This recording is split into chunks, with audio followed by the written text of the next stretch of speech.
What's going on? As you can tell, I've made some progress on the e30. I dropped the s50 in. Yes, it is an s50. It just has an s52 valve cover. Yeah, it wasn't too hard. It was actually easier to drop in than it was to pull the stock M20 out of my sedan. This is the first time you're seeing my e30. It's a late model coupe.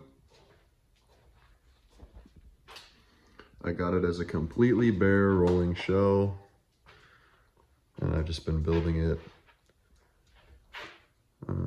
Yeah, I used to have a Calypso late model sedan, but I wanted a coupe. I found a good deal on this coupe, so I was like midway through the sedan build when I found this, so I ended up having to pull all the stuff out of the sedan and start to put it in here.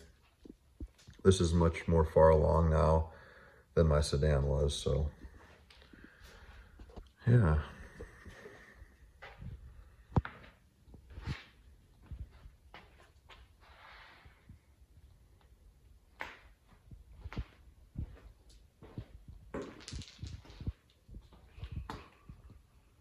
Probably gonna have to put a spacer underneath the engine mount on this side to clear the, I guess I'll call it a down pipe that connects up to the header, because I don't think I have enough room as it is. The intake actually fit perfect. I had to cut the piping down a little bit, but it sits right between the high beam and the low beam, so there's no interference there. I just checked that. Haven't plumbed the catch can yet, but that's easy.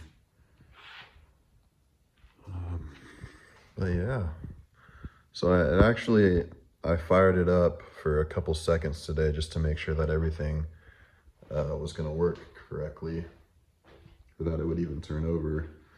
Because prior to today, I had been chasing or troubleshooting a no spark, no fuel issue. It turned out I just had a few sensors under the intake manifold that were plugged in incorrectly. So once I plugged that in, I was getting a signal to the fuel pump relay and I had spark, so that solved that problem.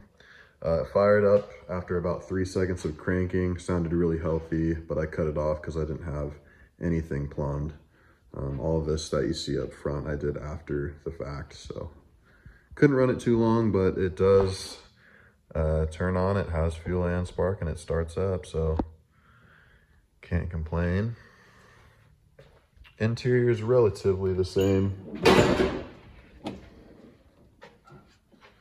as you've seen it before. You might not have seen the center consoles, but those aren't even in all the way. But yeah, this is, I put the garagistic shifter in, chassis mount shifter.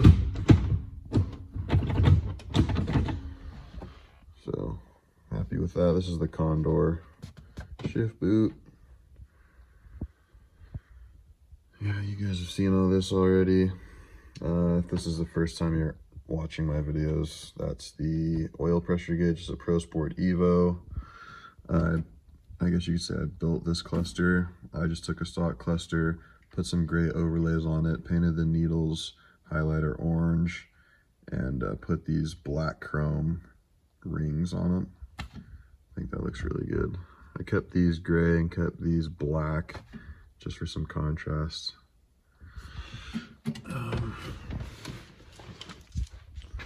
So this is my interior. I don't know why it's so zoomed in, but cardinal red, and then I reupholstered this e46 sport manual seat in cardinal red. I have another sport passenger seat over there that I haven't put the cardinal red covers on yet, but I'm gonna do that. And then that's the rear. That's actually an oxblood upper rear seat, because the one cardinal upper rear seat that I had was super torn, so I'm just going to take some dye and re-dye that upper piece because it's pretty much mint. So I'll re-dye that cardinal. And then I have the cardinal front door cards as well, but I have to do some work to the doors and put that window in along with the regulator, so I haven't put those door cards in yet. But yeah, that's the interior. I'm not going to be running any carpet. The carpet was shot, so I pulled that out. I'm just gonna be running the HKS knockoff floor mats. I'll give you a shot from behind here.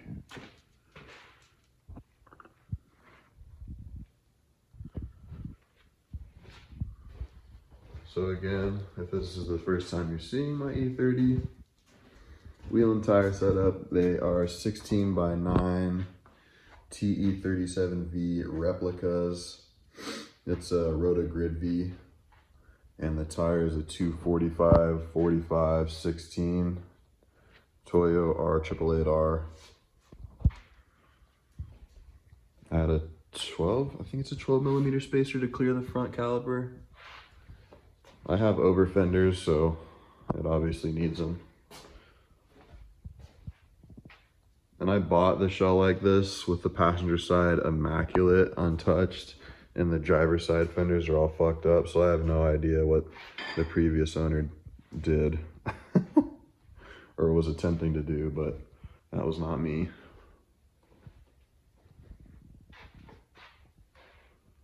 But yeah, that's how this sits. And I'm going to end the E30 clip here.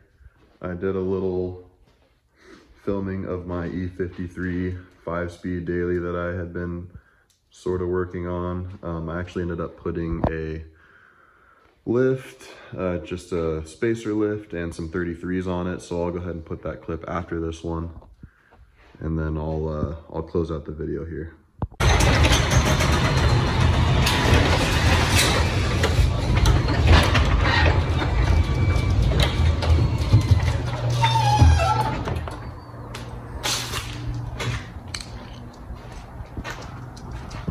So yeah, this is how it sits now with the 1-inch lift and the 33s. Or I guess technically it's like a 32.8, it's a 285/17, but it's perfect in my opinion. I did some cutting to the bumper and back here to clear the tire better. I smashed a sledgehammer into the firewall just to beat the pinch welds back a little bit. Typical stuff you do for lifted stuff, big tires, so you can clear it.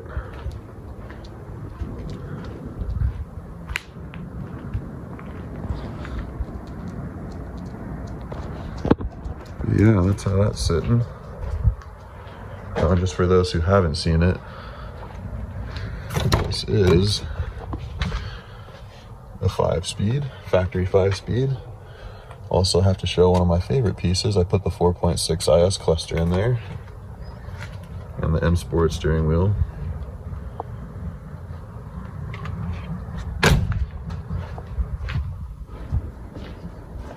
So yeah, stoked on this. This has got to be one of the ultimate dailies in my opinion, affordable dailies at least. My plan is, once that's done, I'm going to use the E53 to tow the E30 to its first track day. I think that'll be sick. All right, let's close the garage here. Come here, Sterling. Okay, so I hope you like the E53. I hope you like the E30 so far. I know I'm getting pretty excited, especially now that I know that it will turn on and run. Looking more and more like a complete car again. Anyway, I'm not sure how I'm gonna compile the clips prior to this one, so if it seems a little jumbled, forgive me. I've filmed like probably 7 videos over the last, I don't know, couple months, however long it's been since my last video, and I haven't uploaded them just because I didn't like how they came out. So I just decided to try to make a huge, I guess not huge, a somewhat big update for both cars in one video instead of posting 7 videos of me just talking. So you're just gonna get one. And yeah, so I will see you in the next one.